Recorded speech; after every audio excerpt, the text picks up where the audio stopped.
এই দেখো না, কার্তিক ঠাকুর আসেনি। 3 বছর ধরে কার্তিক ঠাকুর পুজো করলাম, কার্তিকও সঙ্গে রয়েছে আমার।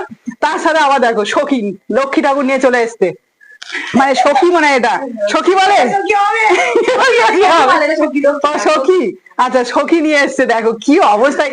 এই অতসীটা কি করেছে তুমি বলো, এর বর আর এ দুজনে বদমাশি করে সারা রাত রাত্রেবেলা সবার বাড়িতে এসছে। কি বলো বদমাশ, সকাল 8টায় যাবো, 6টায় চলে আসবো। ভাবো বদমাশি করেছে। কালকে আমার ছেলের জন্মদিন, দেখো আবার চিঠি লিখেছে, বাবা প্রিয় বাবা মা, মা আমি ঠান্ডায় এভাবে কতক্ষণ বাইরে দাঁড়াবো, তা ভেবে ছবি না তুলে তাড়াতাড়ি ঘরে নিয়ে এসো, অনেক কষ্টে নিজের বাড়ির ঠিকানা খুঁজে পেলাম। বাবা মা খুব পা ব্যথা করছে, তোলো খুব তাড়াতাড়ি